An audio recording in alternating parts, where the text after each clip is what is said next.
Welcome to the new Overlords Podcast, where we talk about cool video game news and what we've been playing. I'm Max, and with me is someone whose takes are hot even in a blizzard, my co-host, Sema. Hello there, Sema. Hey, that reminds me of cold yoga. Cold yoga. Throwback to our ops night. That's the kind of yoga they have on Hoth. Stask invented cold yoga. You got to get all, tight, and then you just yank on those tendons. It's really good for you. Also joining us, straight hot off a BlizzCon wrap-up of his own, one of the leads and co-hosts of the AIE podcast, friend of the show and friend that we've hung around with for years in game and out, plenty of times in person, Tetsemi. Hello, Tetsemi. Buddy, cold yoga, that's really lukewarm, isn't it? That would be yoga inside of a tauntaun. Right. A whole different class. Did you guys celebrate N7 Day? Today is November 8th, but did you just celebrate N7 Day yesterday? I celebrated by having an extra cup of coffee. All right. I did not. I didn't even know it was a thing. I mean, I get it now, but I didn't know it was even a Mass Effect thing that anyone ever referred to. No, I didn't either. Until I saw it pop up. But now I do. I kind of, what do you call it? I celebrated adjacent because I was in a spaceship exploring a planet and interacting with people. So kind of like Mass Effect, but not. Sweet. Well, we will talk a little bit about N7 Day, along with everything else coming up now in the news. Good news, everyone! Well, first up in the news, I thought this was interesting. We'll see where what's going to happen. This is going to be far out ahead of this. Legend of Zelda is going to become a live-action film, and all of the Nintendo fans went wild. I mean, I'm looking forward to it because I don't have a Switch and I'm not close to buying one. So this will be my Zelda experience. There you go. It's live action, so I don't know why this one. Have you seen the AI art? And I'm sort of scrolling down trying to look for it. The AI art of Chris. Chris. I'm the other Chris. Yes, I know. Not Chris Pine, not Chris Evans, not Chris Pratt, are you talking about? Chris Pratt. Yeah. Chris Pratt. Yeah. Crispy Rat, yes. There's too many. Oh, here's one. Tom Holland is linked. I was going to say, the Tom Holland links, and everyone's like, no. I think it's going to be. That's a solid pick. You got to admit, that's a solid pick. Yeah, the other hot one would be, who's the guy in Dune? Chalamet. Yeah, that's the first person I thought of. Yeah. Yeah. It'd be a Chalamet. Young Orlando Bloom. Whelp. The Whelp. Yeah. So we'll see how that goes. I'm sure it's going to be a little while before we see anything. I would imagine at this point, 2026, because they just said the film is starting production. So 2026 is the earliest that we'll see. Right. That. I can't maintain my hype that long. No, that is far too long. And as we said, yes, we did get the N7 Day. Just on the internet, people were talking about N7 Day, and to celebrate. Now, this is far off as well, but I've got it queued up here. We could just sort of play it in the background behind us. The N7 teaser happened from BioWare, showing off nothing that we know. It's only 30 seconds, and it doesn't look like a Commander Shepard thing. It could be Commander Shepard inside of that helmet, but it looks pretty cool. And it's just a figure walks off and then fades into the blur in the background, and it says Mass Effect. This is also a few years away. Yeah. They're just starting to work on that one as well, so we'll see where that goes. I thought that was just your latest attempt at No Man's Sky, Max. That we could use a remaster of No Man's Sky. I really love No Man's Sky, and maybe not. And we could talk about that. Well, here, let's skip this next one and go right to the Modern Warfare 3, because it ties into that kind of concept of, if you change anything, then the fans have a good chance of not being happy. My only point in bringing this news story up was that Call of Duty fans, and this is just another episode of the internet being wrong. And this is not necessarily that they're even wrong in their view that they don't like Modern Warfare 3 2023. They're going on Steam and review bombing. I think review bombing is useless and does not provide us interesting information, especially in this case where they're review bombing the wrong game. Yeah. So what's happening is they're going into Steam and there's a Modern Warfare 3 2011, and that's what they're review bombing. Which is great. We don't like the original. But then you've got people in the actual discussions saying, the original is the 20. It reminded me, because I review bombed this wrong one, it reminded me of the 2011 one. And this is such a, now I'm replaying the 2011 game because it's so much better. It's because they changed things. And I don't know exactly all of the details, but the few reviews that I saw say they've gone to more of this model of a little bit more of an open world, and they drop you in a scenario and they allow you the freedom to go and to, sort of take care of things how you want. And the criticism, which potentially is entirely valid, says Modern Warfare is about a story. Now, I didn't really think of this, and that wasn't my impression of it, but it's about a story and a narrative, and you're supposed to be going through a carefully crafted scenario. And if I get dropped into an open world thing, well, then it's sort of really depletes my experience of being in that crafted scenario. Which I guess, but isn't the rest of Modern Warfare the multiplayer kind of parts? The rest of Call of Duty is all about the multiplayer parts, and it's all about just dropping into a scenario and getting a bunch of headshots. So to make the campaign give you the freedom to play that game as well, I'm surprised that people are not happy with it. But there could be more to it. That was just my impression. I was more just excited about the internet being wrong. Right. Because they are so wrong. Another instance of the internet being mildly wrong, but this isn't a big thing. It's not becoming memes. But people are easily quoting out of context, just in minor ways. The Mike Ibarra, in an interview this week, basically said, quote unquote, players have no patience. And his point there is not that that's necessarily a bad thing. So it's like players have no patience. They want stuff all the time. They want new stuff every day, every hour. And is where Mike is going with this. And we need to respond to that. We need to design around that. We need to be there for them to provide the fun of that experience. And we need to come up with ways. Yeah. I get that. It's the whole.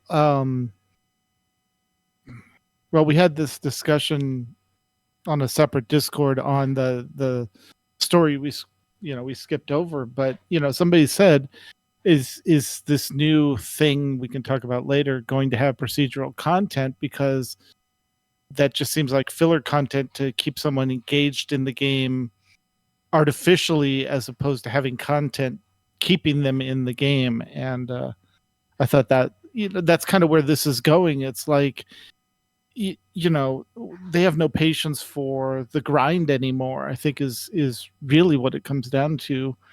People don't want to do repetitive stuff. They don't want to spend their valuable gaming time doing it. They want fresh new experiences every time they play. I think it's more complex than that. I think people are more than willing to do repetitive stuff if it has the qualities that they want. Yeah. And so that's a lot harder to do than just make things that aren't repetitive. Yeah. No, agreed. And there's a sort of the Diablo argument that floats around in there as well.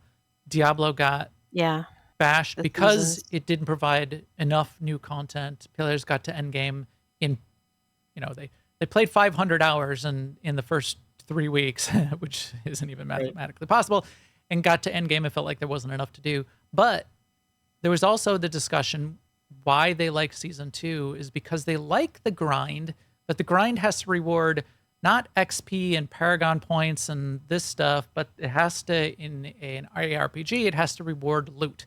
and it has to Yep. reward loot that feels good every time it drops. The Skinner box. So to your point, Sema, yeah. And yeah, the Skinner box needs to have the cocaine, not just, a bland food pellet that nobody likes. We're look up talking those Cyberpunk experiments. 2077. Anyway. Yeah. Final little bit of the news. We did get to see today a pre-announcement of a pre-production of a new game that's being built by Greg Street's company. Fantastic Pixel Castle is the name of the company. And they're going to be building a game. And they did a stream, a really, really fun, cool looking stream where they're articulating a lot of the vision. So I encourage everybody to go look at that stream and dig into some of the things they said, because it's really cool and exciting, the principles that they laid out. Yeah. We're not going to go deep into the game just yet, but yeah, what are your thoughts on what you heard so far? Tetsemi. Well, I think the big thing is what Sema pointed out pre-show, in that a lot of the communication coming from game development now is, we're listening to you, we want your feedback, we're asking for feedback early and often so that we can iterate and change. And that's a hard thing to do, because you have a vision for something, and is the vision wrong? Is the implementation wrong? Trying to get feedback this early will be interesting to see how it shapes the game going forward. Go ahead. He even commented that this is what a lot of indies have been doing. And I wonder if he considers his studio an indie studio or Even not. though it's sponsored by Tencent or owned by Tencent. Yeah, I think he does, but very similar to like Larian Studios being in early access with Baldur's Gate for 3 years. They could iterate and iterate and iterate, and you see a lot of that come out in the finished game. So we'll see where it goes. Yeah. It's relevant to our interests. Is the things that they're talking about that the game might be like sound really, really cool. There's some brilliant people behind it. There's some people on that stream that had some really fun things to say. And he did actually use the word survival when he was talking about certain parts of the game. We don't have to go into it, but since he used the word, then I'm feeling like it won't be just because it has crafting. Yeah. Correct. Like sometimes we throw that word survival around because a game has crafting, but this, since he used it, maybe there will be also danger. I don't know, in the safe areas, the crafting areas. Yeah, we'll see. And seeing Holinka and Candace Thomas, formerly from Blizzard, on the team is amazing, and hearing them, it was good. But I'm sure you've got a whole show planned down the road when we get more. Right. This will be years in the making. So we'll look for the Pixel Castle episode in 2025. The interesting part of it, though, that we don't want to forget, because it is AIE adjacent, which we all are. Scott Johnson will be doing a podcast about the company as they're doing the development cycle and the game. So that should be something interesting to look at as well. That was mentioned in the stream. Yeah, well, it was. Yeah. See where that goes. Yeah, interesting. All right. That's about it for the news. I do want to say thank you to everyone who watches and listens. This podcast is brought to you, of course, by all of you that are out there listening and live now in the chat room. We really appreciate everyone's support. The listens and views that we're getting in all the audio streams and on YouTube are really showing up for us and letting us know that we should keep doing this show, which we really appreciate, and that's the reason we do it. And, well, we do it also because it's just fun to talk to each other, and we would probably do that anyway. Exactly. We just may not bother to record it. Yeah, exactly. Big thanks to the chat room here during the live recording as well. Always great having them as inspiration, insight, and amusement. You can get all the links and all the ways to join us. Also join the live chat room, or talk to us any time of any day, practically, in our Discord, and all of that you can find at newoverlords.com. Broadcast is also brought to you by Alea Iacta Est, the big family-friendly gaming community that Sema, myself, and Tetsemi all play in All our MMO guilds live there, including our SWTOR guild on Starforge and our many WoW guilds, which we'll be talking about a little bit today. You can get to all of that, including the AIE podcast at aie-guild.org. All right. Are you guys ready? 3, 2, 1. What up, BlizzCon? What up, BlizzCon? All right. There's a 20 charisma right there. We had a huge amount of fun streaming. We co-streamed, Sema and I co-streamed BlizzCon. We did it Mystery Science Theater style. We talked over it. In fact, we talked over it a lot. But, if we're going to do a stream, if we're going to do a live stream, you kind of got to talk over it. Otherwise, why are we even... we're just not going to turn on our channel and rebroadcast their stuff. We talked over a couple things even that going back and watching again, I didn't realize happened. Like halfway through the talk from Metzen, I was saying, I wonder if he's going to do a For the Horde, For the Alliance. Well, he actually did right at the very beginning, and we talked over it. So, oh well. I think at one point, Sema said, well, if Max would shut up for 2 minutes. So I think I also said, well, at least he didn't make us say For the Horde and for the which I want to clarify that I'm just talking about when it's somebody, let's cringy MC type of thing. But one of the best, most moving moments in all of WoW cinemas is when Sylvanas says For the Horde and that Right. BFA. Oh my God. Yeah, so- exactly. I mean, watching these things afterwards or watching it on a stream when you're remote is very different than being in the room. And they are playing to the room and playing to 100%. what is going on. And I've been there too. I've been in these rooms. And I've been in these rooms when some of the cringiest things in the world have happened, and it's not in the moment. And you're right. These are That's a good point. powerful. So this reminds me of, you can still find it on the internet. It's a meme. It's Steve Ballmer jumping around. Developers. Developers. I knew what you were going to do before. I you was did it. in the room. I was in this stadium for that talk, for him doing that. I was there live because it was an internal Microsoft meeting. It was a company meeting. So it was still tens of thousands of people there in this. I think we were doing in the Seattle stadium, and it was set up with a big stage. But him doing that live and us being there, everybody was into it. I mean, we were all like developers and technical people, and here's a billionaire global executive, so jazzed to be there, so pumped up, and talking about the things that are relevant to our interests. Everybody, no one thought it was cringy, even in the moment. Yeah, afterwards, the internet can tear it apart.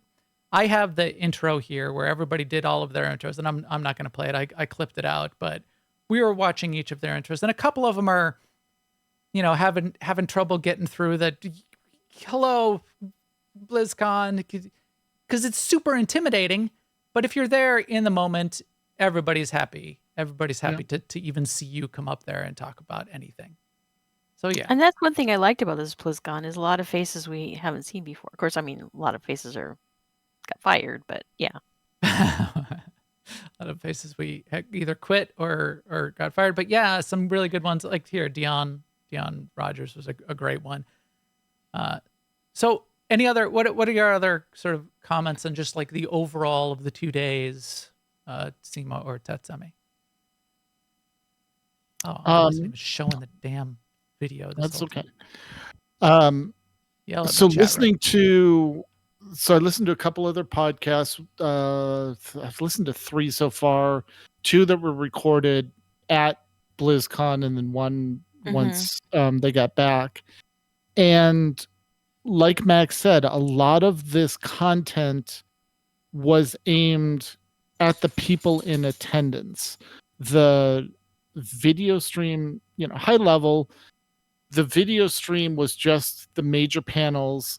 And what I missed was like, especially after seeing, and we'll get into it, but after seeing the announcement trailer for War Within, I want to hear what they put that poor voice actor through to get that performance for Anduin. And in years past, they would have had the voice actors panel and, had those actors on the stage talking to it. Mhm. But I think this was very much more shaking off the rust, getting back to it. I think there was a conscious effort, it felt like anyway, to me, to streamline. Yes. No, 100%. And I 100%. did miss things like the voice actors panel, because that was great fun to watch. Yeah. One thing that to note about BlizzCon, mentioned on a couple of podcasts, there was a lack of in-person seating. So there were a lot of people that were watching from sitting on the concrete. That is because there was a new company running the BlizzCon stuff this year and basically kind of learning as they go what they needed and didn't need. So you can kind of attribute that to the company they hired to set up the space and run that. And what Tetsemi's talking about is it used to be in a very, very large room where at least a big chunk of all of the attendees could get in, like 10,000 attendees could come see it. It was much, much smaller of a room.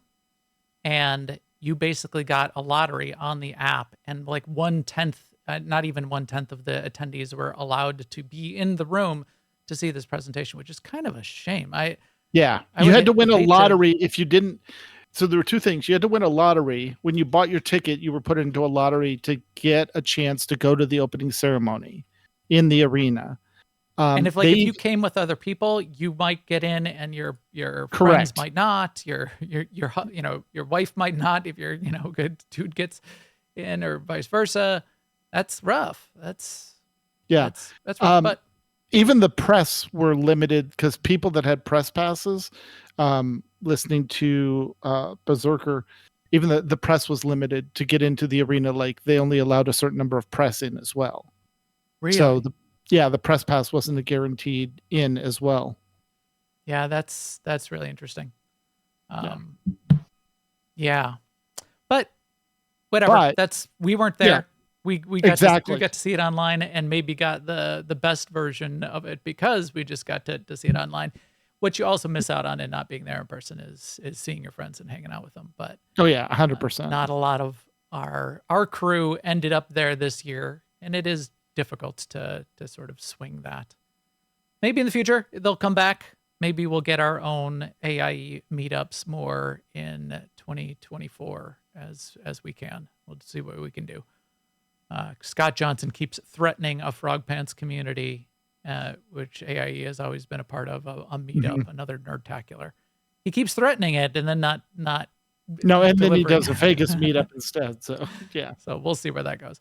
All right, let's run down a couple of the things that we heard, some of the fun things. It's all of the Blizzard things got mentioned. We'll get to what didn't get mentioned, both within the announcements for each of the different parts. One of the overall things just that didn't get mentioned or talked about at all is the rumored new game that they're working on. Yeah, the survival game. Speaking of survival things, I was hoping, because again, that's what I'm really into right now. I was really hoping to get something on that, to hear anything, and no, we didn't hear anything, which makes me think both that it's pretty far off, and two, they just didn't want, because it's so far off, they didn't want to take away from some of these other things, which makes sense. Yeah. So we'll see. And I think that's wait on that, I guess. I think that what you just said is also a very big part of this BlizzCon. I felt like regardless of the game, if they weren't 100% sure something was going to ship in what they were talking about, they didn't announce it. You can go listen to the Diablo 4 Q&A or fireside chat. A lot of the interviews are like, we're not ready to talk about that yet.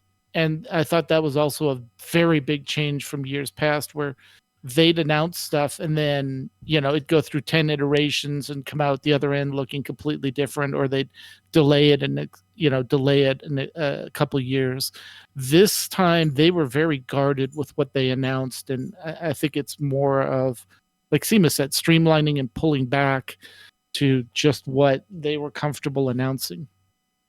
It was safe in that Yes. way, which I think it being finally getting a BlizzCon on the table again is probably a good idea for them to go the safe route.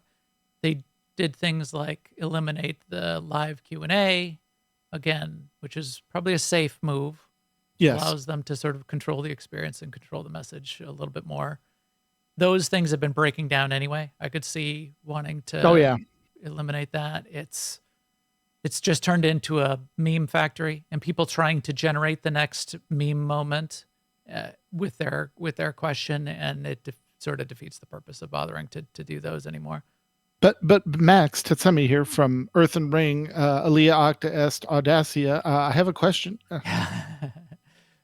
Exactly. Yeah. Yeah. Why? Yeah. When are you going to stop hating your players? Exactly.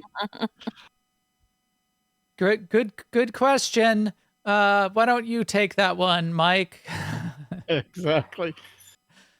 All right. So let's go from most relevant to our interest to least relevant. Well, actually, I don't know what that's going to be. What do you want to start with, Sema? Classic or retail? I want to start with Warcraft Rumble. Really? Ooh. All right. Curveball. I like curveballs. Because I want to know what it's about without having to actually try it myself. All right. We'll do a little bit of Warcraft Rumble then, but not too much. But because I do want to hear. I mean, I could think there's a lot more to talk about the other things, but Tetsemi, you've played it. I haven't played it. Sema hasn't played it. Yeah. What's this guy's name? I forgot. He did a fine job. Yeah. So tell us about Sema, Rumble. What even is it? It basically, it's the thing that comes to mind, and both the positive and the negative is, it's is it an auto battler? Is it a yeah? Oh, what do you call the Riot, the Riot game that they have, League of Legends? Basically what you have on most maps is you have like two paths that you have to send your minions down, and it's literally you have your thing to defend and you want to destroy the enemy, and they're all named enemies. Like the first area you fight Goldtooth, who's a kobold, and take Candle. There's Hogger is the final boss of that area. But you have, as you play, you unlock different units. So you have a little, like a little melee with a shield. It's kind of like a reverse tower defense. Yes, exactly. Okay. But the nice thing is, like, is it live? Is it live or is it auto battle? Do you set up your minions? Do you move your minions yourself? Or do you set them up beforehand and let them go? No, what you have to do is part of the thing is you have a resource that you use to. So at the bottom, you'll basically start out with 4 minions, and they have a gold cost. On the map will be little mines where you can get extra gold to get extra minions, or to get your minions on the board faster. So you have little kobold miners. They have like 1 health. They die in 1 hit, but they'll go get you the extra gold. And with that, then you can decide, I'm going to put a flying mob on this map because what's coming down that lane is a melee character, and my flying character is more stronger. So there's a little bit of strategy of what type do you use, and then usually about halfway up the map, there's a mid base, and if you take that over, you can then deploy your minions closer to the enemy, so you kind of advance your stuff. Okay. But what makes it interesting is there's 5 different factions. You've got Horde, Alliance, Monster, or Beast. I think it's Monster or Beast. There's an Elemental and a I forget what the 5th one is. But as you collect your little miniatures, you can theme, like, I want all the Alliance miniatures, or I want to do a mix of Alliance and Horde, or I want to do Alliance and Monster, and that sort of thing. And so it's just, you level them up, They get stronger. You play on the maps, and it's like a match is like 5 minutes. So if you're just sitting at the dentist waiting in the waiting room, like I did the other day, you can just pop on, play a couple games, and be done with it. It doesn't, there's no. I gotta say, it looks like the cutest little merchandising opportunity. Oh, it is. Yeah, 100%. It looks But very cute. Yeah. there's no battle pass. You do get Yet. a reward for logging in. They will have dungeons. You have to get 30 of the currency. You have to unlock 30 of the sigils, and you get those by opening areas. And you unlock dungeons, and then they're going to do raids as well, where you can get together with someone else and coordinate and do. Yeah, that was my last question. raids. Is there multiplayer, or is there PvP, player versus player, There is optional. If you want to opt in, once you get to level 10, you can go queue for PvP matches against other players, Okay. but it's not required. Okay. And then the whole idea of the little miniatures, the little dudes that you can get into the game, that's also going to be one of those recurring bits of content, the new things that people are going to be able to experience because it's a live service game. And they announced one during the session, right? It was in Sylvanas, Yes. the thing that they announced. And the nice thing is you can either buy her outright for some amount of real world currency, or you can earn it by earning the currency in game and then unlocking it that way.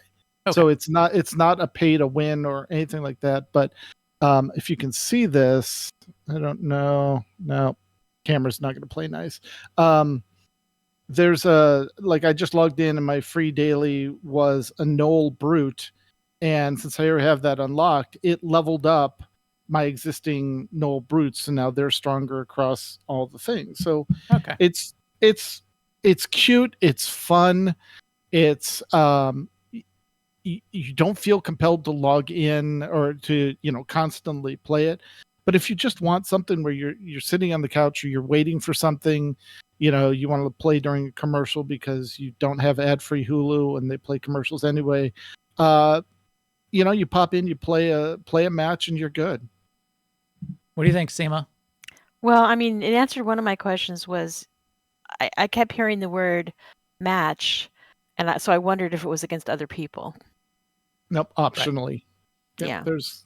There's content and replayable content in the game itself. So Cool. And it's free.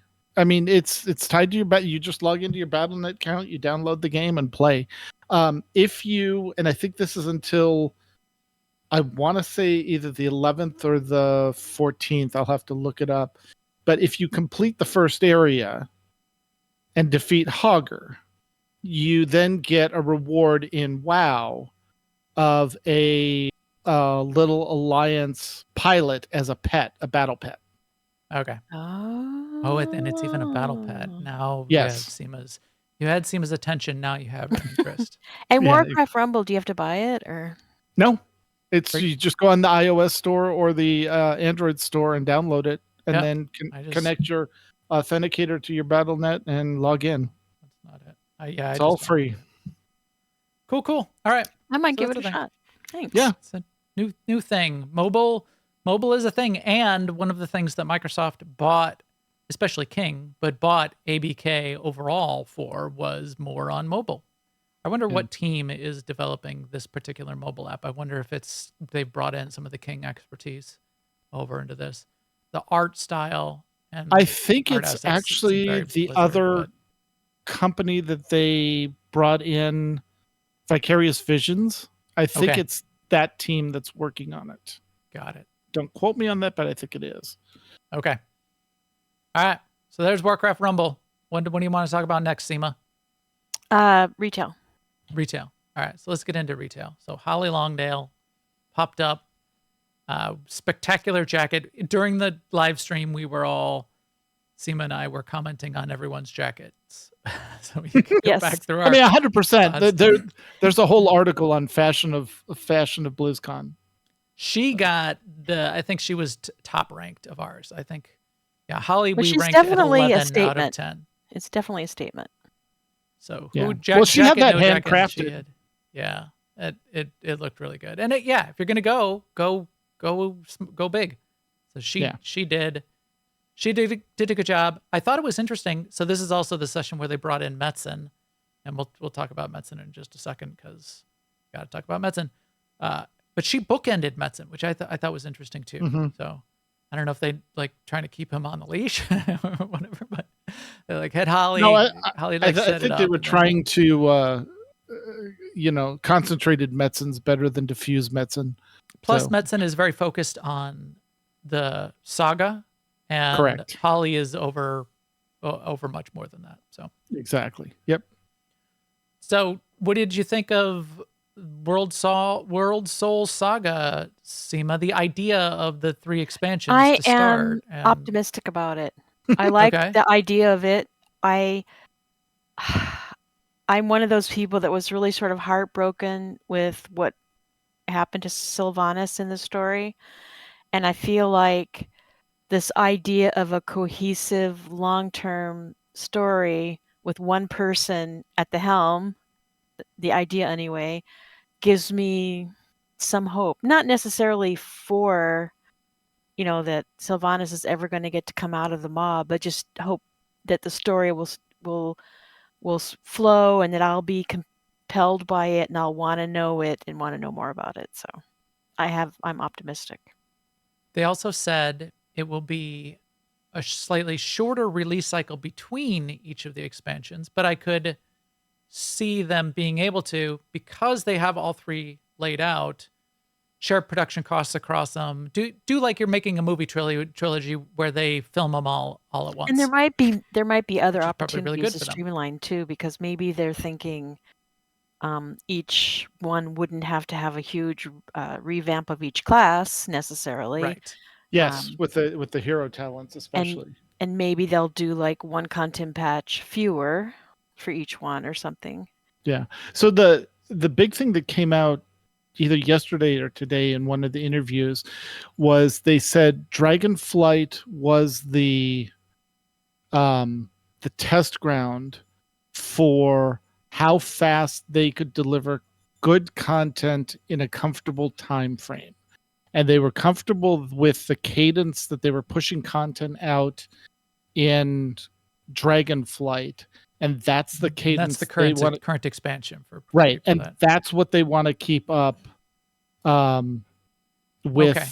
those 3. So that's what they mean when they say turn out content faster, is not only is it 2 years, is it 2.5 years, is it 18 months, but how fast between content releases when you're in the patch. And they're using Dragonflight's as basically that test ground for how fast can we get a raid patch out? How fast can we get out a new dungeon or a change in Mythic Plus?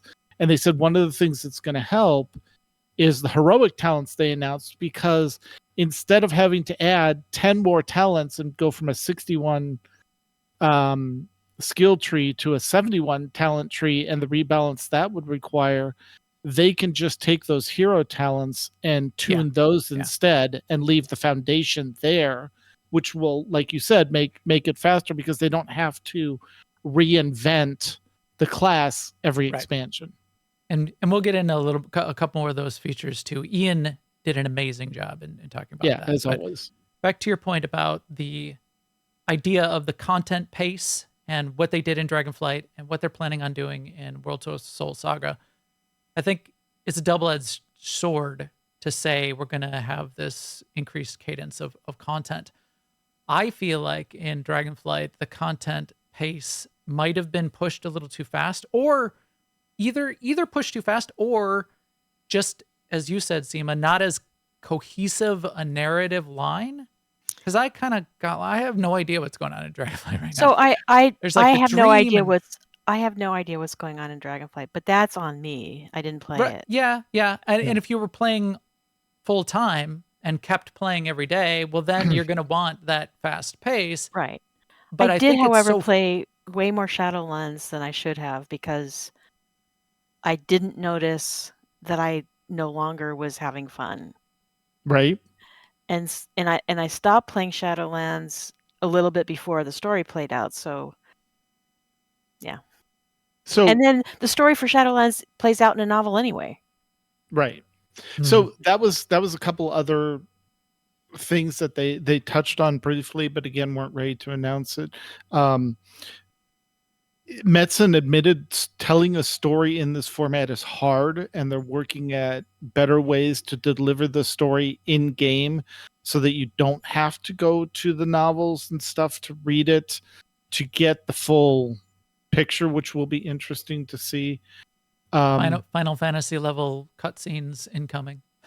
Who knows? But the thing that I think Sema this expansion, and I felt it too, Max, to your point of everything was coming faster, I think what they were doing was really using this as a beta and just threw everything that they were thinking of trying into the mix and then said, okay, well, that'll go out in 10.1.5, that'll go out in 10.2, this will go out in 10.2.5, this will go out in 10.0.5. So that's why, the vault, the Zakera vault only lasted for what seemed like a few weeks, even though it was a couple months, and then boom, they're on to the next thing, and that was set aside. Yeah. They were iterating on systems and delivery and story content. So I will be really interested to see if they're going to get rid of world quests at endgame completely and rely on the delves to deliver that kind of solo or progression content that's outside raids and outside Maybe. dungeons.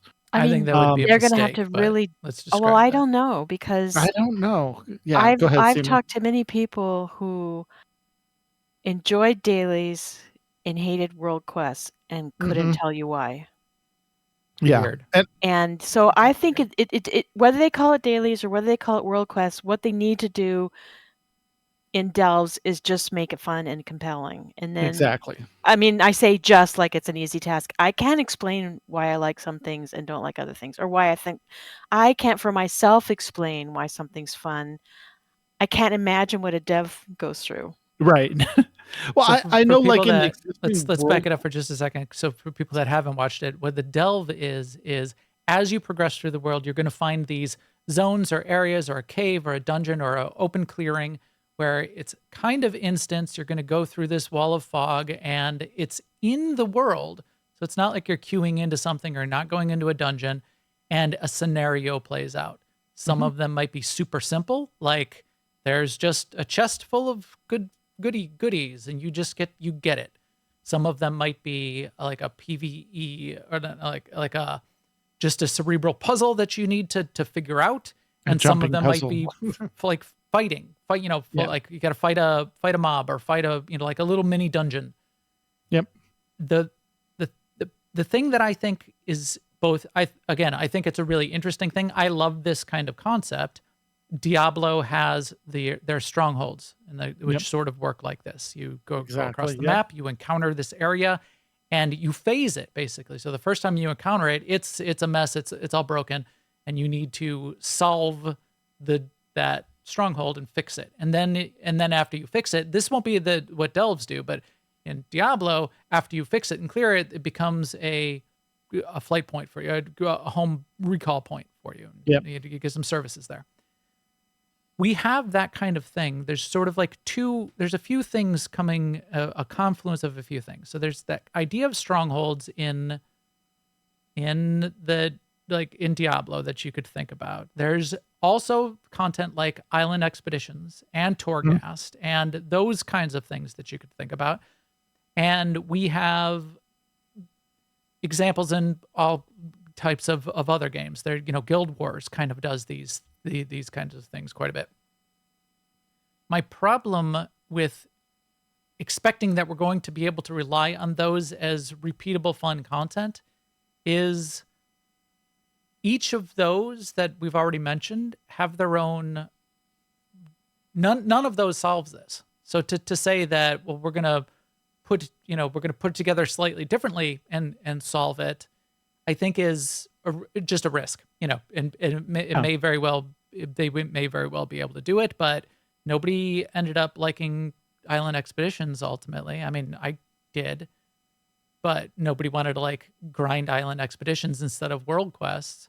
Nobody likes Torghast, which again, I thought Torghast was brilliant and done really well. I enjoyed island expeditions and I enjoyed Torghast. Yeah. But I didn't want to do them ultimately over. Yeah, Torghast, as Lucy said. Yeah. After I did Torghast way too many times, I realized that I didn't like it anymore. So Yeah. It's the repetitive. longevity of, like, I didn't find that the procedural generation added anything to it. Am I Correct. No, you're not crazy. I see that the stream is buffering. No, looks for good. me. Looks Okay. good here.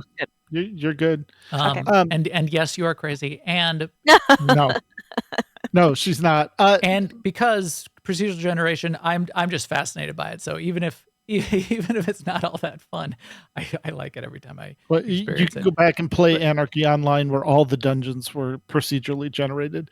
But I think Sema hit the nail on the head. It's the repetitive grind that's not fun. So if they can change it up to deliver content that's interesting and fun, and I think they even said that, then they don't have to worry about, a grind or things like that. If the content's compelling enough to just play and is fun, I don't honestly, know. I don't know. that's why I liked and maybe the I want to say Zerka, but that's SWTOR. The vaults that they did in the 10.1 patch were interesting because it was like, I have a goal, I need to get all 30 keys, and I go get those keys by interacting with stuff out in the world, and then I brought those back. And when there was a lot of people doing that, doing the outdoor content, and then you were getting the keys that you needed to go do the solo content, that was interesting. So if they can do that level of open world to instance continuity and keep people interested, it'll be interesting to see. It's still a challenge, and Sema, Oh, yeah. to your point about doing this instead of dailies or instead of world class, just to elevate the delves to provide that outlet. The kind of challenge to say that we're going to be striving to make that kind of content engaging and interesting enough that you could do it every single day, I think is a nearly impossible task, and not necessarily one that's solvable.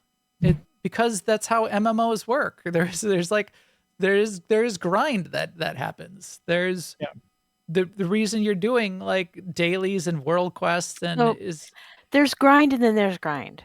I think over the years what's happened in WoW is there's been a layer over the grind of, if you don't do this today, you get behind. Yeah, it's the FOMO. And you're letting your team down if you don't do this thing, so that in 2 weeks you will get this piece of gear. So, because I can contrast that with earlier versions of the game, right? There's still dailies in Wrath, but it's sort of like up to you whether you want to do them or not, and whether you want to do them today. And like, I haven't been doing dailies lately because we have an XP buff going right now, so I've been leveling a character that I want to be at max level. Whereas when I was in retail, I felt like before I could play the game, I had a long list of chores I had to do. Yeah. Interesting. And that's why a lot of people like Classic, because it's a simpler interaction. You can drop in, drop out, but you can play the game without having to do chores to play the game. Yeah, like our raid leader was just commenting on the same thing the other day. He has taken the last bit of time of his play time to go out and get Lore Master, because that's what he felt like doing. Right. And while he was doing that, then he wasn't doing his dailies, but it didn't matter. Right. So in a way, you have way more freedom. In a very real way, you have more freedom. Yeah, possibly. And I think, I experience more freedom, and other players experience more freedom. But you also have the freedom to, in a very fine way, from respecting the player's time perspective, you have the freedom to ignore it and not do it. You have the freedom to walk away from the game, which is not not necessarily a bad thing, but it would be a change in vision and design goal from where WoW has been so far, maybe in a very good way. Are But they willing, this is sort of like, are they willing to take that step and just hope that when all of those players that say, well, I don't care about the cosmetics, so I'm not going to do that. I'm not getting a gear upgrade out of this anyway, so I'm not going to do whatever the new daily system is. Will they go then and play Classic, and then they'll play the Classic season, and then they'll play Diablo, and then if they're going to stay within the Blizzard ecosystem, then everybody gets to keep their job. I don't think they do need to do that. I think all they need to do is make across all those games enough interesting things to do that to a player it's worth $15 a month. Yeah. Right. Yeah. And no, I'm agreeing. But they don't have to make it so that once they get bored of one, they're going to go play the other one, and then there's another one till they're bored of that. They can not play as long as they want to come back. And they said that in Okay. Dragonflight. They have said that they're okay with people walking away from the game and coming back when new content releases. That's a lot of, Final Fantasy 14, I don't want to say said it first, but really emphasized that first. We heard it from the WoW devs during Dragonflight. We heard it from Ghostcrawler today on their new game. Is like, if you make the content that's fun, people will stay. And if they need to walk away from the game to do something else, that's fine. If they drop their subscription in between, though, then you've created a problem for yourself. That's why I said they don't have to monopolize you. They just have to make it worth your $15. Exactly. Right. And I'm saying if it's worth your $15, then you don't drop your sub. Right. Yeah. Okay. But then we're in complete agreement. Yeah. Yeah. What they I'm disagreeing with the idea that it has to be that you want to play it all the time. Like it has to be your only game or your sole focus. Right. Well, you have to want to play something at least once a month. Otherwise, you're not going to sub. Okay, there's a big difference between once a month and every day, or else people lose their jobs. Right. So okay, well that's slightly different. You're almost saying, and not that you're saying this, but just like present the content in such a way that you trick people into not canceling their subscription, whether or not you're making anything that they might want to play. No, I'm not saying that. I'm saying make something they want to play, and that they feel they get the $15 out of worth, and as opposed to what you started by saying is they have to make it so that they play. If they get tired of one WoW, they're going to play the other WoW, and then the other WoW, and then the other WoW. No, I'm not. But I wasn't saying like lead them to that, or they have to play that, or because they've got enough of an ecosystem. To your point, that $15, just keeping that running.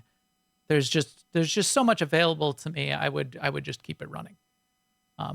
That's never been the design goal. I'm just saying that's never been the design goal of WoW in the past. WoW's design goal, because that's how dailies sort of got invented, and the grind for gear and the rewards that you would get. It was designed for WoW and how WoW was implemented to solve that for one subscription. And now they don't need to do that anymore. They've got a whole ecosystem that's just really nice to provide opportunities.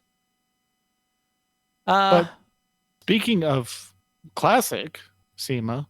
Well, just the last couple of things. A lot of people are excited about warbands.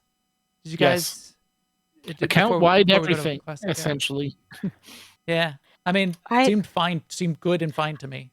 I like the idea of it. I'm skeptical because I saw that quote unquote warband bank, and it's not nearly enough. I don't know what they're. Unless it's I don't know what they're thinking. 50 tabs down the side. Maybe if you could have 50 tabs, but really, if you could access all the stuff in your other character's inventory.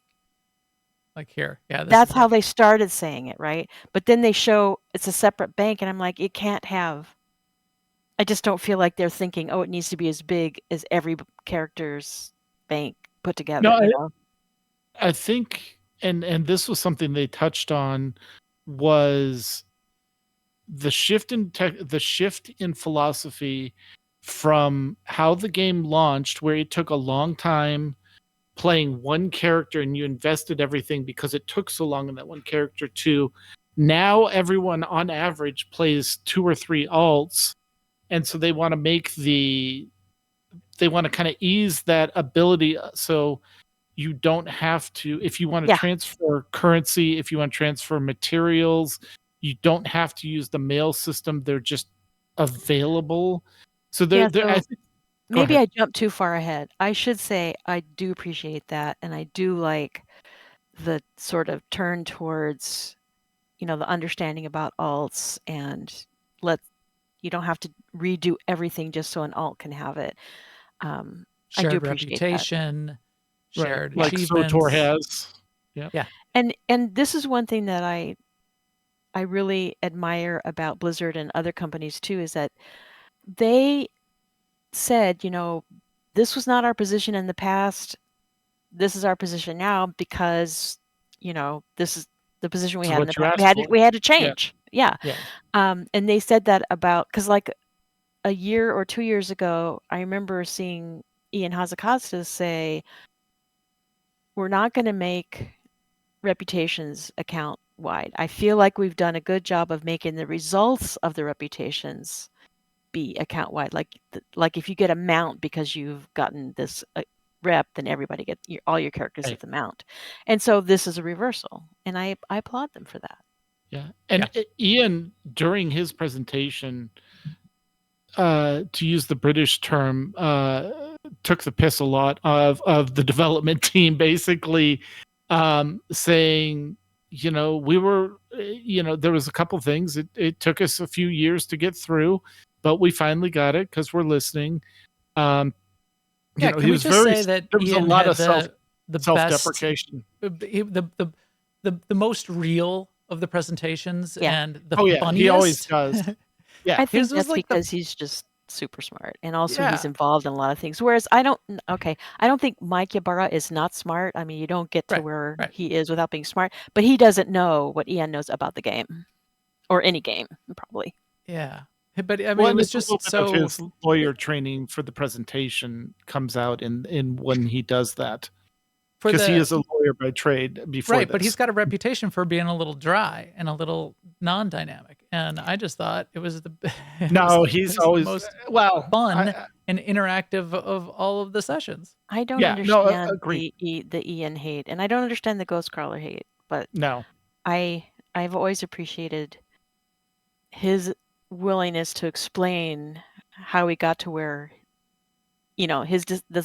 what they were wanting out of a certain system and why it works that way, and why they're not doing this other. Like when they dropped, what was that system, Tetsemi, where you could change the stats on your gear? Reforging. So, he said when they dropped that was unpopular with people, and I remember him going back again and again of their thought processes and why they did it and how they thought it was hurting their ability to make a good game. And I think that's why people don't like him. Because he's saying no. Right. He'll say no. But I think a lot of it is now. A lot of it is yes, and that they're doing based on feedback. Like one of the things with the heroic talents was he emphasized right up front, there is no tension. You will be able to change these almost on the fly. You're not locked into these like you were in Cataclysm. Not Cataclysm. Sorry, I'm jumping ahead. Shadowlands. With the Covenant. Fine. So this is. Go ahead. The whole talent system, and I don't think we need to get too deep into that one because that could be in a whole other rat hole. But the whole heroic talents, you introduced it at the beginning, Tetsemi. The fact that if you add another role, a row or two of talents to a build tree, the problem you get is that you can take all of those points that now you have extra and ignore the last roll and get 2 of the capstone talents out of the previous roll, or all 3. And that actually breaks balance and does weird things. Yeah. But the heroic talent system doesn't seem all that interesting to me. I mean, it seems perfectly fine, but it just seems like, just talent, just extra.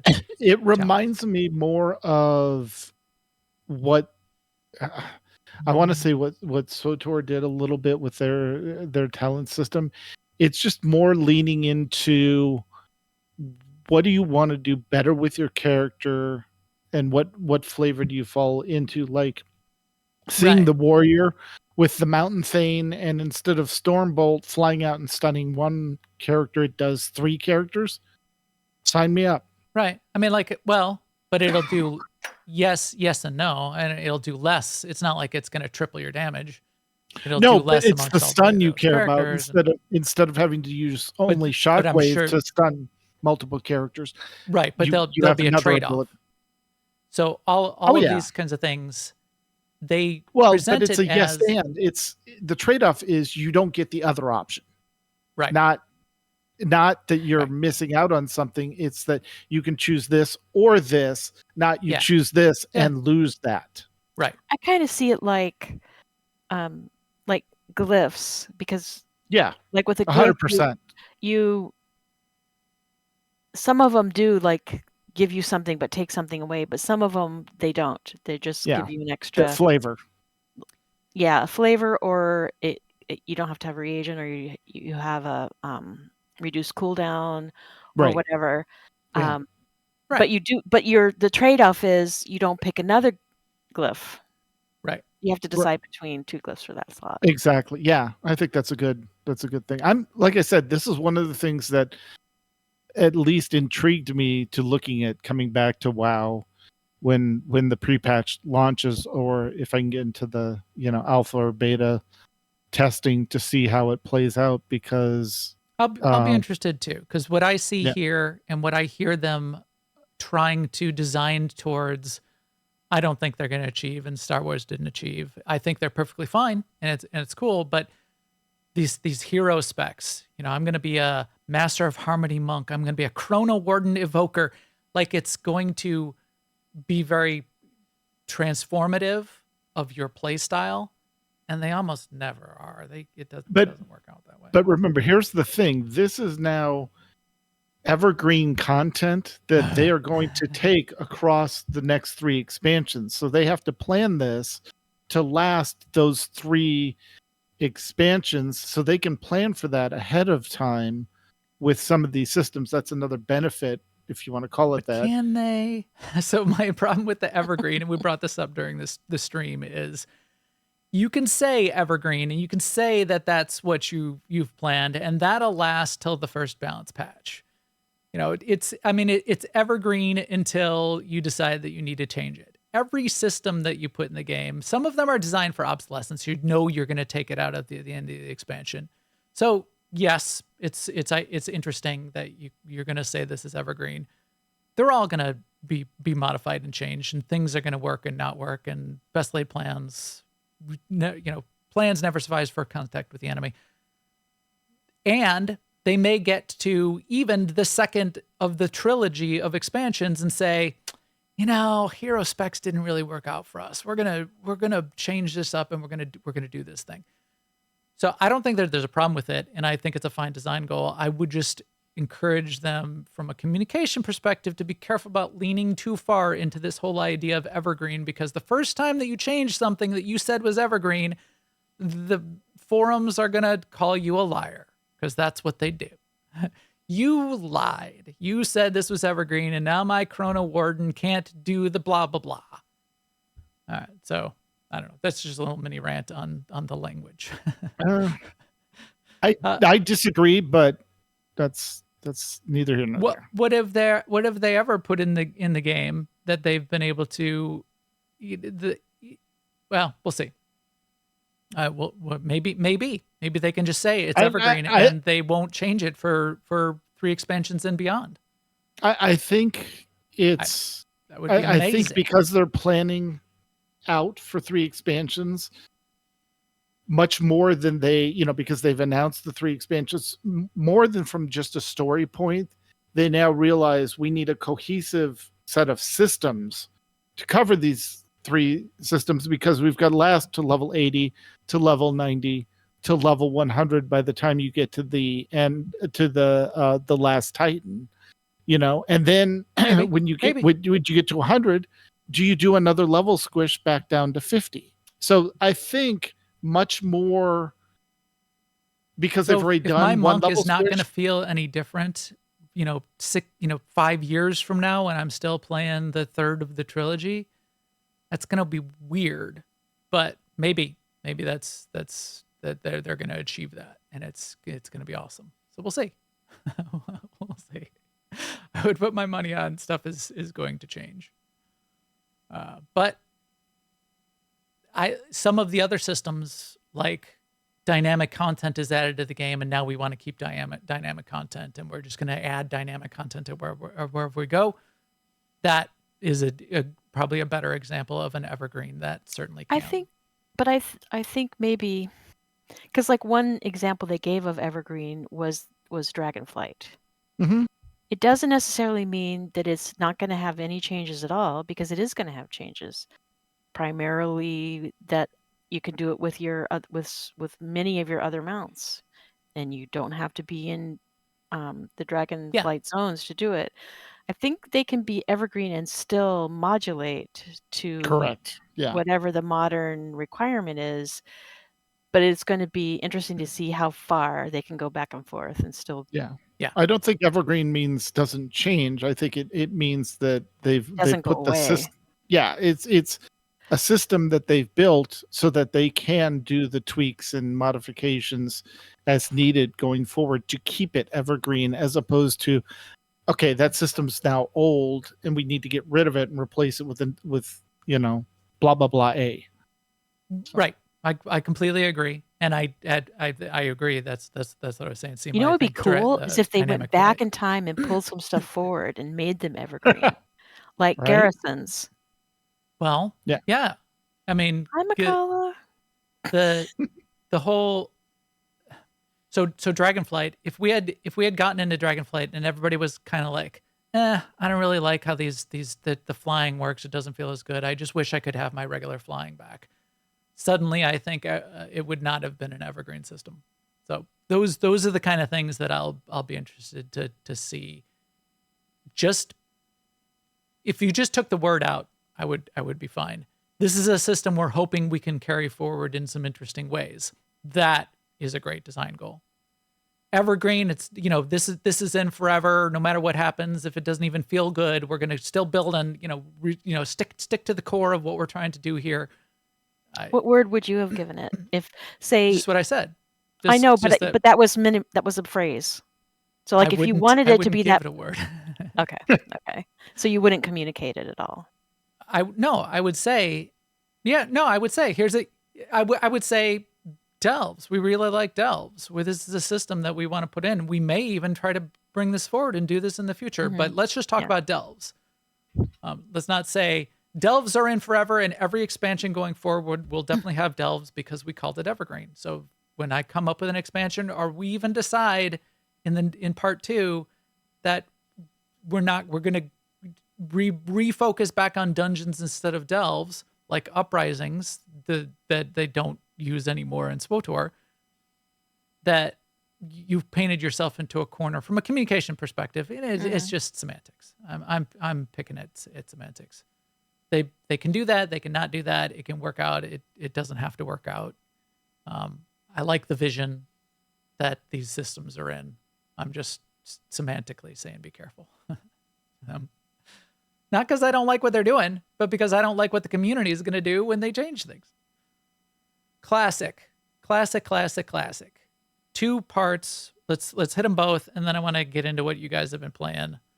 Cataclassic, which tell us what we heard and what we didn't hear, Sema. So I was going to segue to Cataclysm Classic when we were talking about them changing their minds about stuff, because one of the after interviews I saw about Classic is they said, we dug our feet in on no dungeon finder in Wrath, and that was not right. That was a bad call, and we're going to try and not do that. Like, we're not planning on a raid finder for Cataclysm, but we don't want to be wrong about that too, so we're thinking about it. So yeah. Now they announced Cataclysm, and that was a surprise. Not a lot of people were happy about it because it could have gone either way. I mean, it wasn't really a surprise. They've been telegraphing it, and everybody wanted it. So But I think there were, I wouldn't say everybody wanted it, because I've seen the discussions about people that were hoping that they wouldn't do it, and you're kind of like breaking the classic. By I mean, I haven't.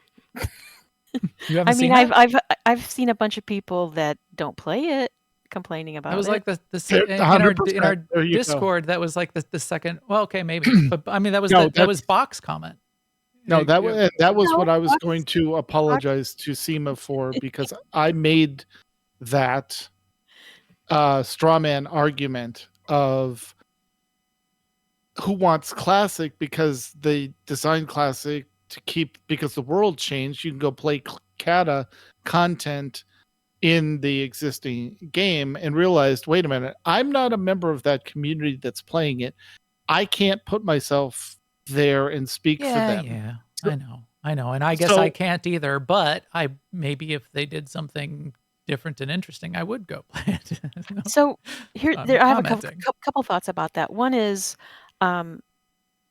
you can't go and play classic in the retail game. You can go and solo a bunch of old content. You can see the world, but you aren't playing with the systems that were in place at the time of classic Cataclysm when it played. And actually, I think, at least going forward, maybe that's a definition for classic, is that it's the version of the game that doesn't have the subsequent versions rules on top of it.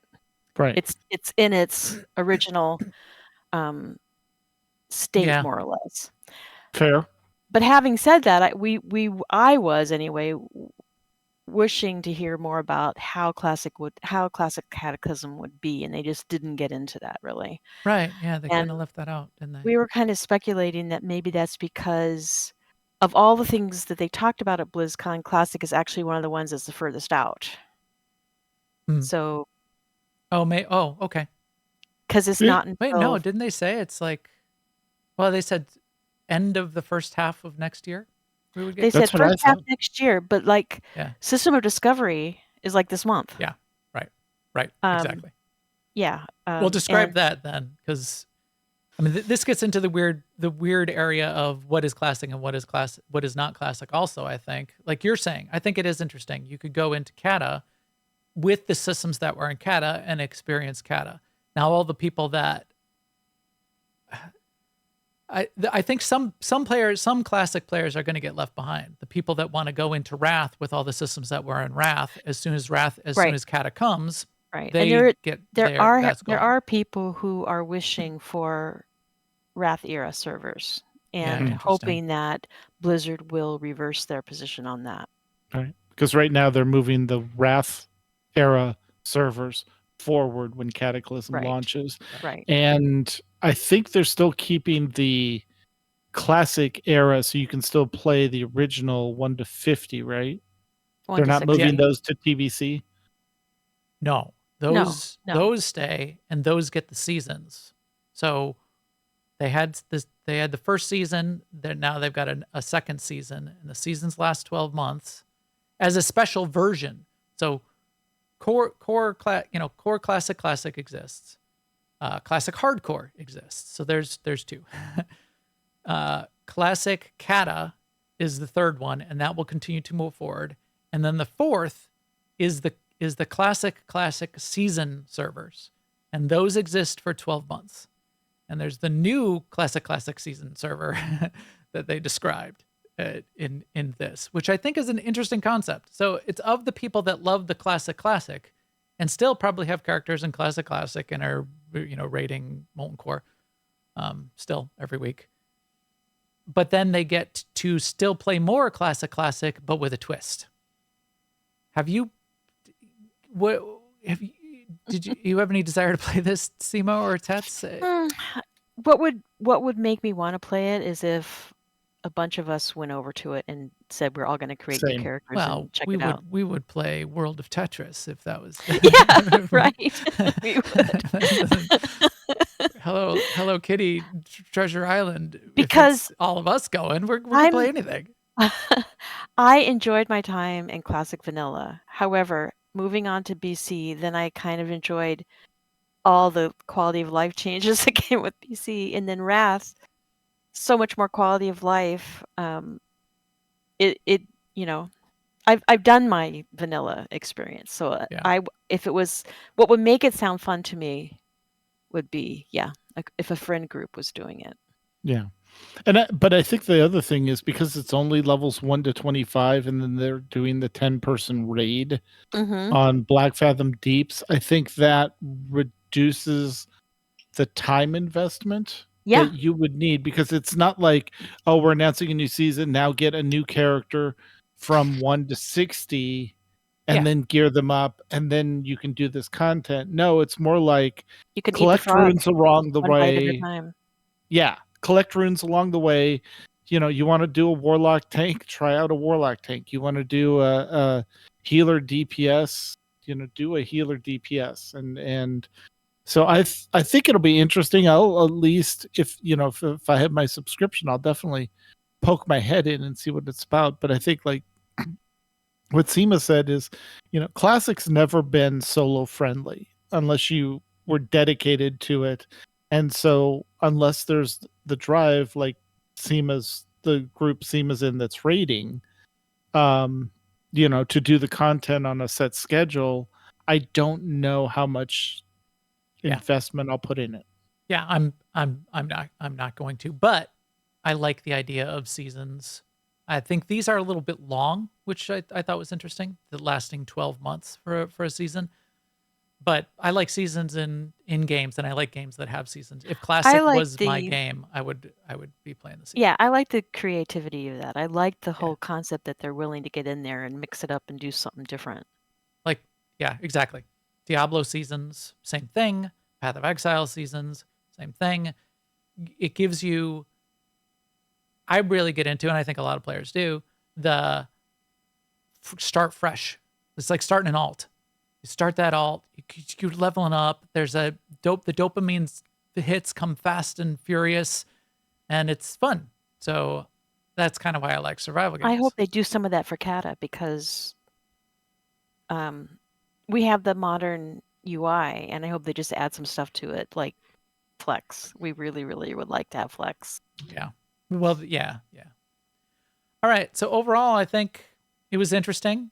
As we sort of said at the beginning, I think you're right. This is all relatively close in. I guess the World Soul is the furthest out, but they had to make some sort of big announcement with Metzen coming back. Yep. But a lot of this they didn't give details. They gave and something to hope for and wait for and be excited about.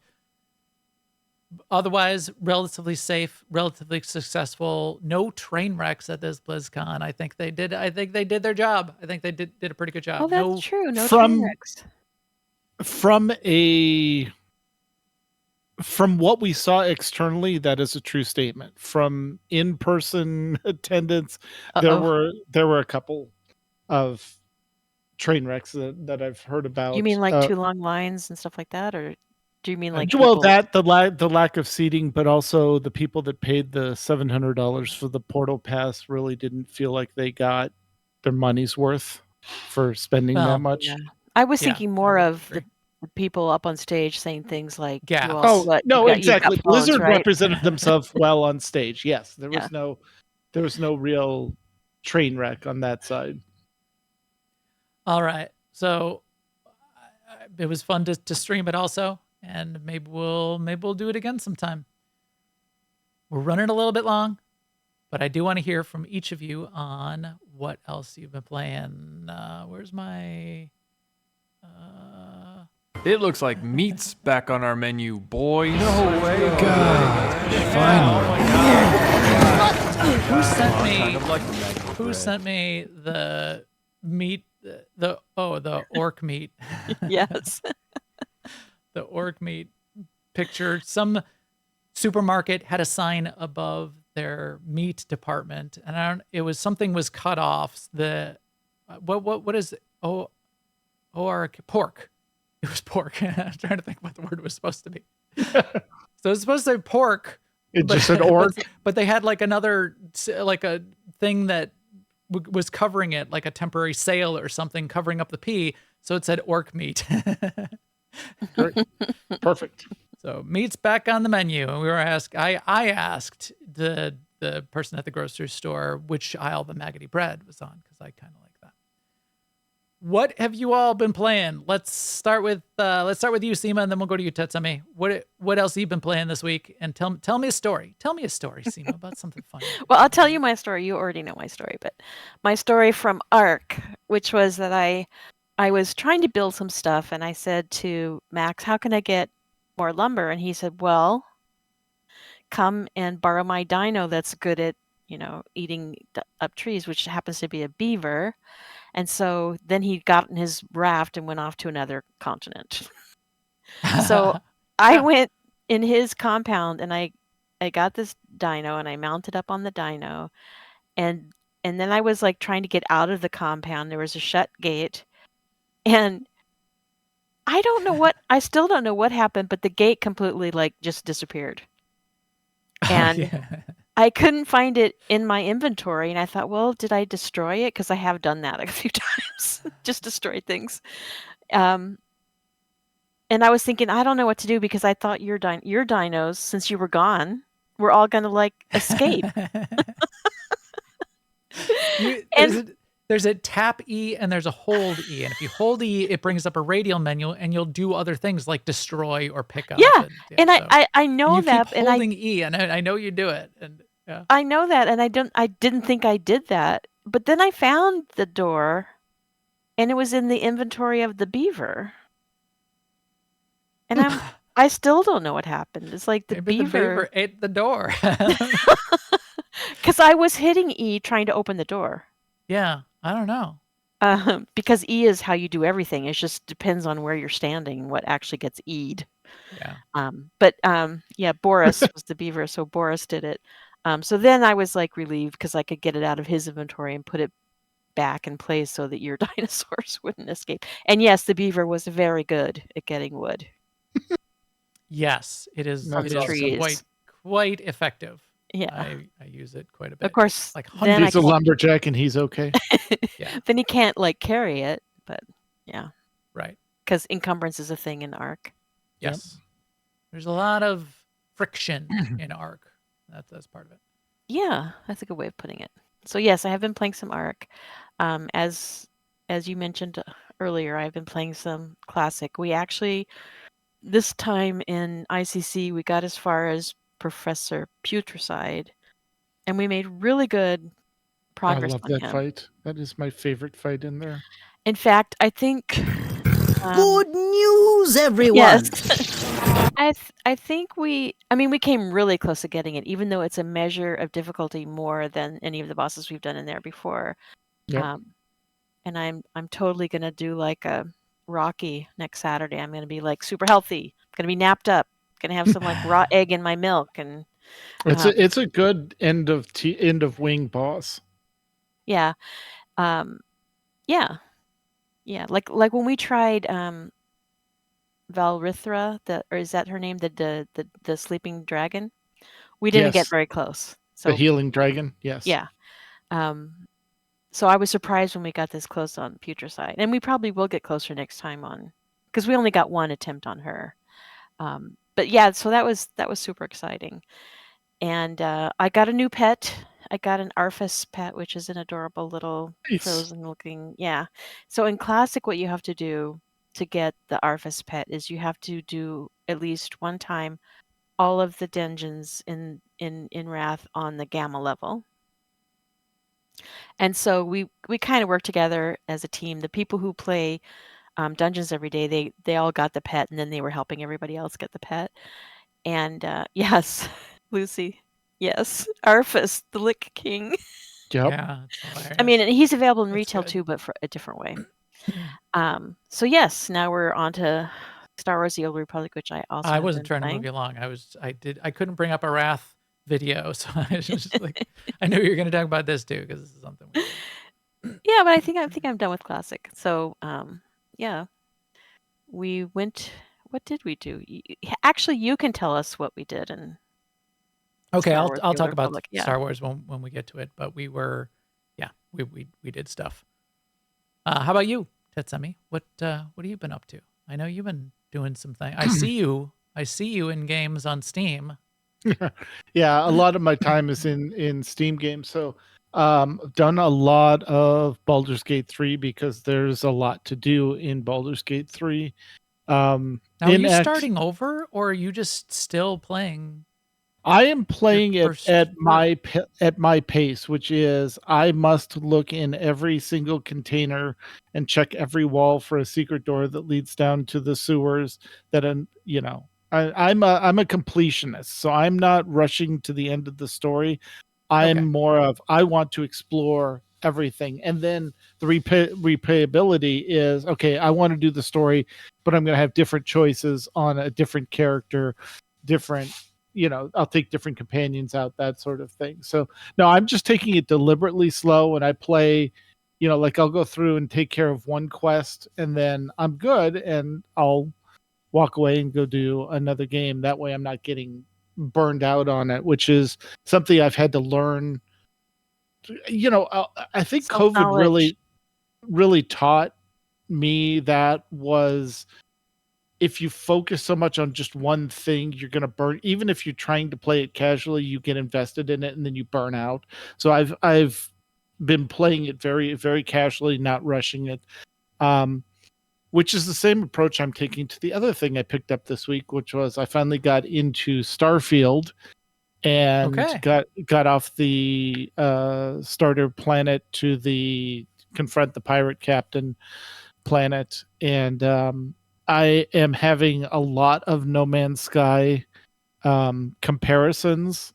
Like, oh, if I want to do this in No Man's, oh wait, no, okay. So it's interesting because it's like I'm seeing stuff like, oh, this is simpler than No Man's Sky, or I'm missing this system from No Man's Sky, but I'm still having fun in the simpler thing. And one thing I keep forgetting is like I'd cleared out a bunch of pirates, but I forgot to where the bodies were so I could go loot them, and they were spread out over quite an area. I didn't realize at first that hitting the scanner highlighted those bodies so that you could then go find them easier by seeing that. So that you can helped like a lot. drag them around and pile them up too. If you want. Yeah.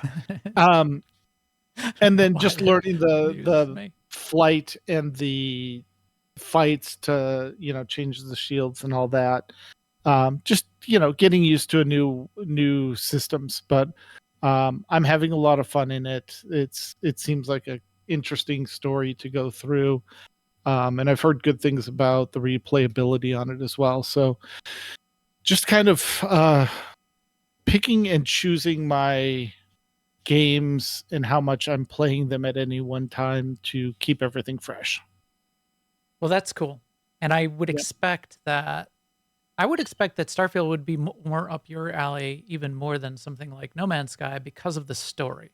And I know you're an aficionado of stories in games. I am, but the No Man's Sky systems, like the base building, and I realize there's a little bit of that coming up that I haven't gotten to, but I really had fun with the base building in No Man's Sky, where I like spent way too long on one planet, pimping out a big base and getting everything set up, and then realized everything I want is in a different area. So, Interesting. live and learn.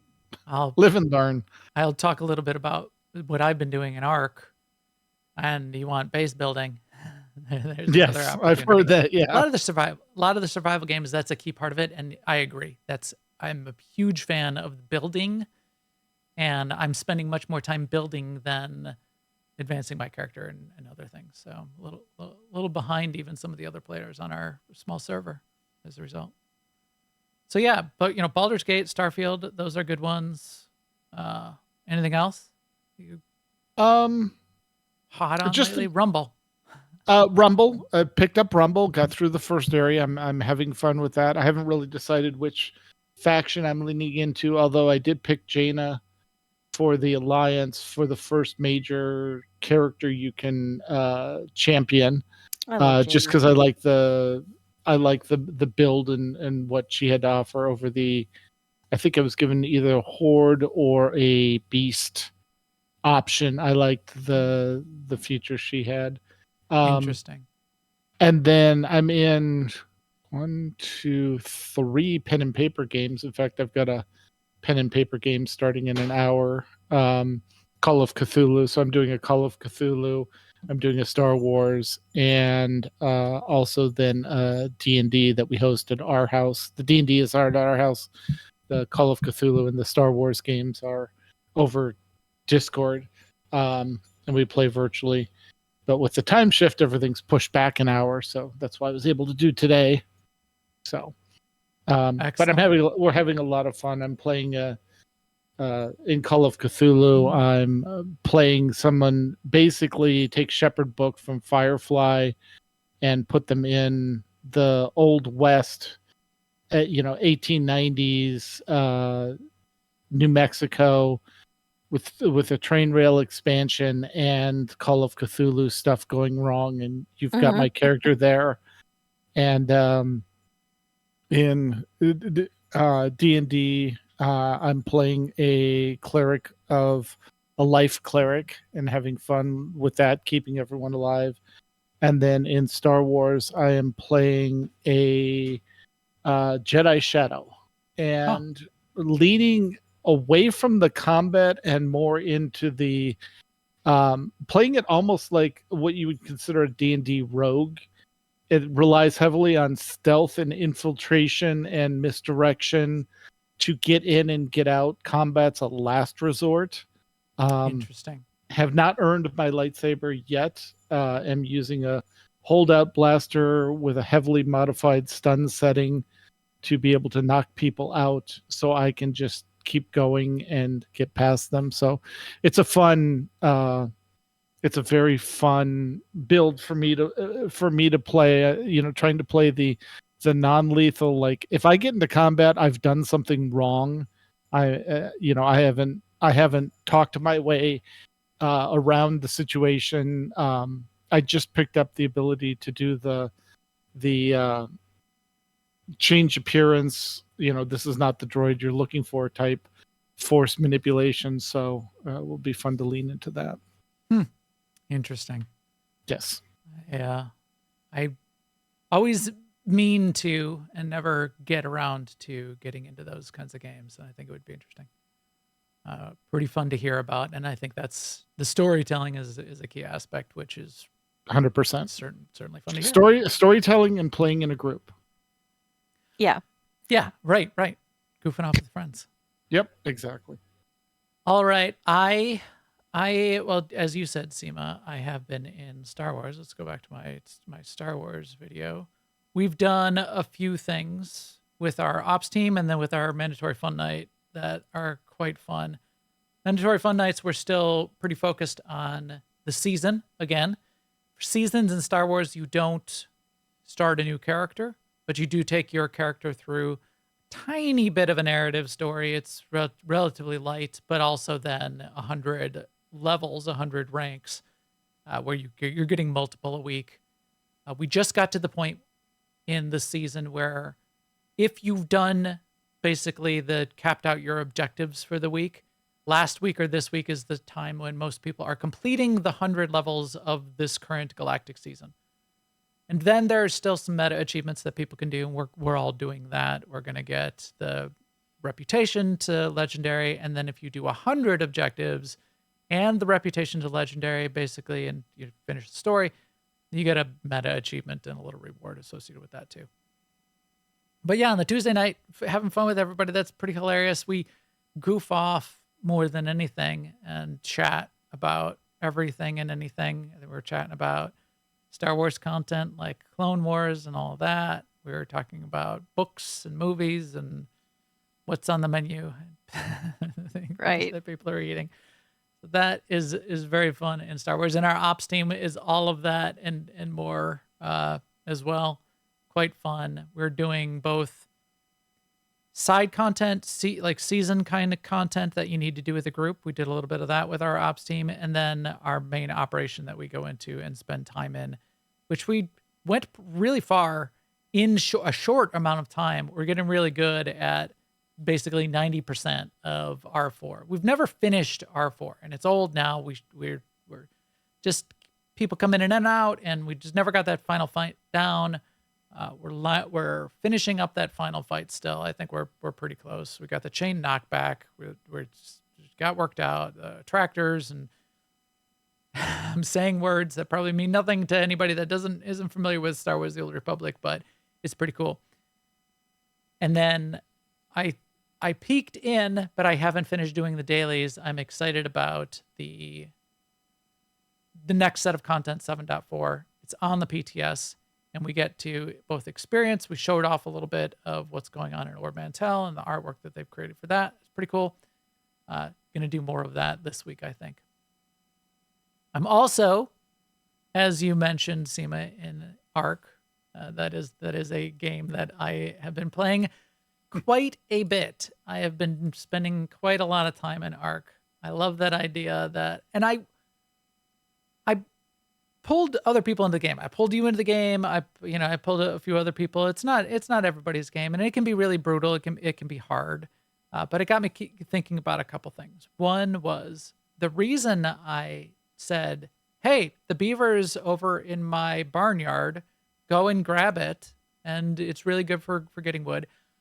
I could have just given you piles and piles of wood, but that's no fun. Right. I totally agree with that, actually. And I don't like when I go into a game, and I've told people before. I remember, what was the game? Oh, Star Trek Online. There was a really good player in Star Trek Online, and I went to experience it, and they said, "Oh, hey, here, let me make you the best in slot end game armor set, and I'll get you that. You'll be all set up." And I said, I literally said, "If you do that, I'll quit the game in a week." Not because I don't appreciate it, and that's amazing, and that's really, really nice of you, but then I'll have nothing to do, and that's what I strive for. So I don't want to do that too much for anybody else too. If anybody wants anything, there's resources available. We're doing a lot of that in Ark. What I'm doing, though, Ark is pretty interesting in that it's a sandbox, and I get lost in the sandbox quite a bit. I've done a few of these things where I've said, all right, well, what do I want to do? I want to I want to ride around on a T-Rex. Okay, well, if I want to ride around on a T-Rex, that's fine. It would help if I had a better flying mount to go get that T-Rex. Okay, so now I've got another project for myself. I need to go tame a flying mount, an Argentavis. So, okay, if I'm going to tame that, it would be better if I had the right kind of taming food to tame that flying mount. Okay, now I got to make the taming food. The taming food requires eggs. It'd be better if I had this little dino called a moss chop. And okay, so it's like chains together and over and over and over. I was doing a bunch of this stuff and then building in between, building up a big base, building a big barnyard. And then the biggest thing I did when I'm not getting distracted by this chain of do the next thing to do the next thing to do the next thing is I wanted to tame a megalodon, a Meg. You know, the movie The Meg, if people aren't familiar with it, the giant prehistoric shark. You can tame it. You can put a saddle on it. You can ride around in the ocean. It turns out it's not as useful as I thought because they changed the way the oceans work a little bit, and the things that I wanted out of the ocean, which was oil for something else, isn't as prevalent, but I wanted to tame it. So I had to make this big stone taming pen in the ocean. So it's more building. I had to sink pylons 20 tiles deep into the ocean to have enough foundation and to build my taming pen. And just getting lost in that chain of what you want to do next is really, really cool. And that's kind of thing that ties me in really deeply in Ark because those chains are very, very long. And there's always a bigger fish. There's always the next thing that you can go do. That for one. And for two, the other thing I had fun, I did this actually this morning. It was like about a half hour. I got on my big fancy Argentavis bird, and I just flew around the map of the areas that I hadn't seen before. And I flew to the top of the volcano, and I perched on top of the volcano and looked out. Because it's remastered in Unreal 5, that experience of just flying around the map and the world, this is why I want more like Unreal 5 modern remakes of all games, because it's really fun and beautiful to look at as well. Nice. There's definitely things that they could fix and change. They haven't remastered, and we were talking about this today. They haven't like stats are ripe for redesign in Arc because there are multiple stats that nobody puts points into ever. So why do you even have them then? It's ripe for redesign. But the way it looks, the beautifulness of flying over a waterfall, down a river, with everything that wants to kill you safely below you, it's pretty cool. It's pretty fun. Shout out to Nazrai, who runs our server. I'm glad I saw that note. Nazrai runs the server for us. We started on the primary host, Nitrado, who is tied in and has an exclusive right to be the official host for official servers and the only hosting provider that can host Arc servers right now. They have an exclusive license, but you can host a personal server. We ran into some problem with our Nitrado server, and Nazrai took it on. He is hosting multiple of the AIE side games and side servers. He hosted Conan for us. He hosted he's hosted Rust. He's hosted Arc, the first version of Arc, and now he's hosting this one for us. So thank you, Nazrai. It's working out really well. Yeah, I really appreciate it. Nazrai himself had his own stories. He built his starting base in what turned out to be a very dangerous area. There's an alpha of a lot of the really dangerous creatures, the alpha raptors, alpha T-Rex. For whatever reason, where it's not too far from us, but where he built his base, alphas and big nasty other beasts, Therizinosaur, all over, kept ripping apart his base. He ended up moving his base. He needed some help with that. So I spent some time a couple nights ago just flying my bird and trying to eat as many alpha raptors as I could to get them off of him. He was like dying over and over and over. It was a sad story. So I think those kind of organic adventures coming up in any kind of game that you would play, that's what makes it fun. So yeah, that's what I've been doing. I think that mostly wraps it up. Anything else that you guys want to say? I was trying to think if there's any other AIE news besides listen to the AIE podcast.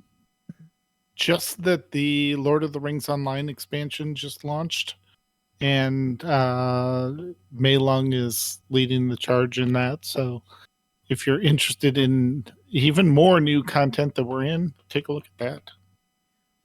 One other thing I'll mention, because I had a note, and this is what I wanted to ask about in Arc, and maybe we'll bring it up as a topic for a future show, but it was mentioned in the Ghost Crawler stream, and I kind of feel like we're doing it a little bit in Arc. The idea of, is there a space, is there an opportunity to create almost a cozy game inside of some of these other world spaces?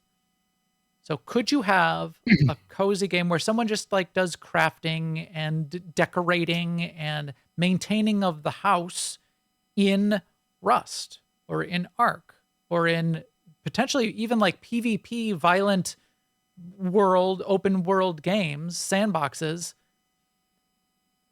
Who is the lead? I've got her name up here. The lead. Candace Thomas. Candace Thomas mentioned that she had done that in Arc. In Rust. In Rust. I feel like we could even create that kind of situation in Arc. What do you initial thoughts, and then everyone who's listening, give your thoughts, and maybe we'll turn this into a segment in the future as well. Initial thoughts, Sema, because I think I know I've said this a million times. I don't know what the secret sauce is, but there can be satisfaction in building, but I think there also has to be some ownership. Maybe. I don't know for sure. Right. You're not and just doing it just for other people. Right. Sounds more codependent than fun. Yes. So there has to be like something else going on. Like, some way to elevate that role beyond just someone who makes potions for the raid, or rolls a mage so that you can make water for people. That's no life. Yeah. So that's like on one end, and then and I guess you could say the same thing about maybe you don't want to be the one who always has to go out and get all the meat. Right. and Yeah, all the I mean- hides I and- wouldn't want to not be the one who builds the house, though, too. Yeah, right, exactly.